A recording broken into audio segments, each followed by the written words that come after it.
à tous, je suis Eline de Cuisinétique et aujourd'hui je vais vous apprendre à foncer un cercle. Donc un cercle de pâtisserie, c'est un petit cercle comme ça. Vous en avez différentes tailles, des tailles individuelles et des plus grands. Donc là on a fait une pâte, on vous mettra la recette en commentaire. Et donc cette pâte a reposé à peu près une trentaine de minutes au réfrigérateur. Et maintenant ce qu'on va faire, c'est qu'on va abaisser notre pâte. Donc abaisser, c'est-à-dire l'aplatir. Pour cela, on va fleurer notre plan de travail. Donc fleurer, c'est mettre une fine pellicule de farine. Voilà. On va également fleurer le rouleau. Et on va étaler notre pâte. Donc on va commencer de haut en bas. On ne va pas jusqu'au bout, on laisse le petit bourrelet. Et on va tourner notre pâte d'un quart de tour. Et on recommence. Pareil, on ne va pas jusqu'au bout. Et on retourne d'un quart de tour. Et on continue de la même manière, en laissant toujours des petits bourrelets sur les côtés.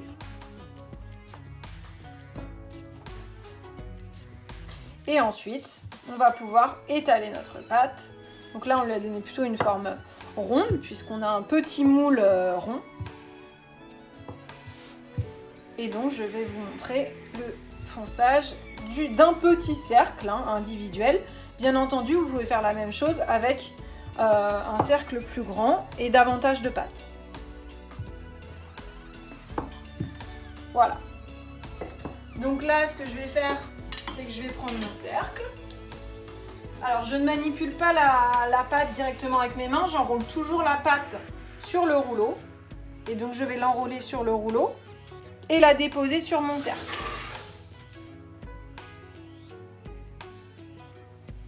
Voilà, donc là, j'ai ma pâte.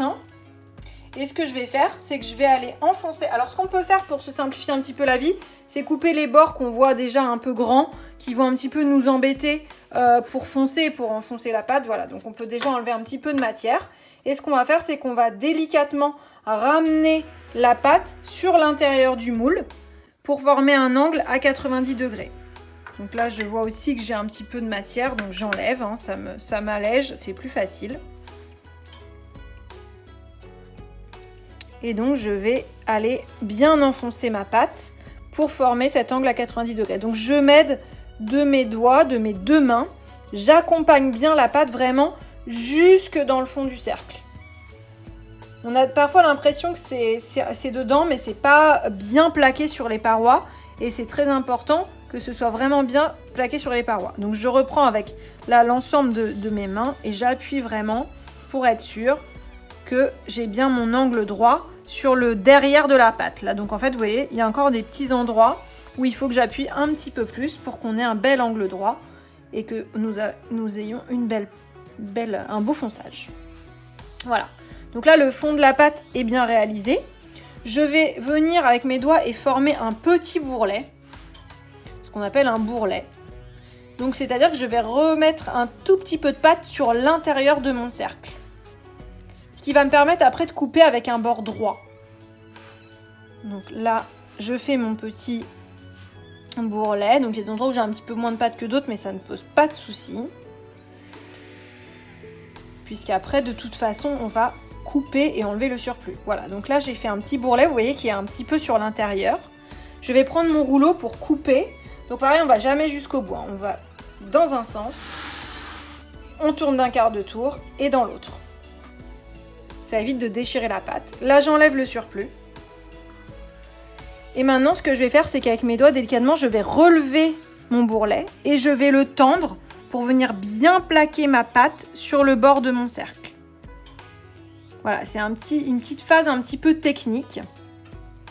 Et donc, je fais tourner d'un quart de tour à chaque fois pour pouvoir bien travailler et bien voir ce que je fais.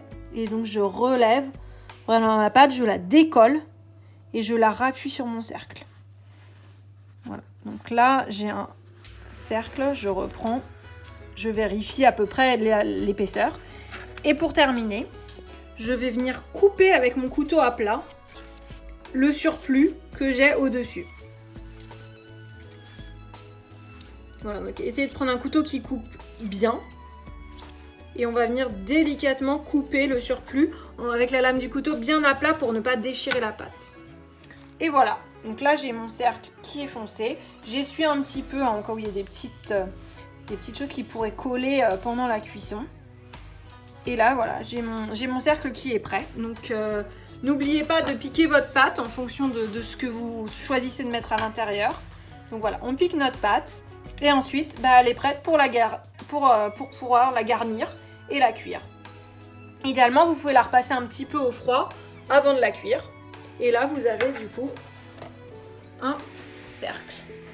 Et le cercle, vous pouvez soit l'enlever à mi-cuisson pour terminer une cuisson homogène de la pâte, ou carrément l'enlever à la fin de cuisson, même une fois que c'est refroidi, pour ne pas vous brûler. Voilà, donc la petite technique de fonçage de pâte. Voilà, j'espère que ce petit tuto technique, cette fois-ci, vous a plu. Si vous avez aimé la vidéo, n'hésitez pas à mettre un petit pouce bleu, à commenter la vidéo et à la partager. À très bientôt!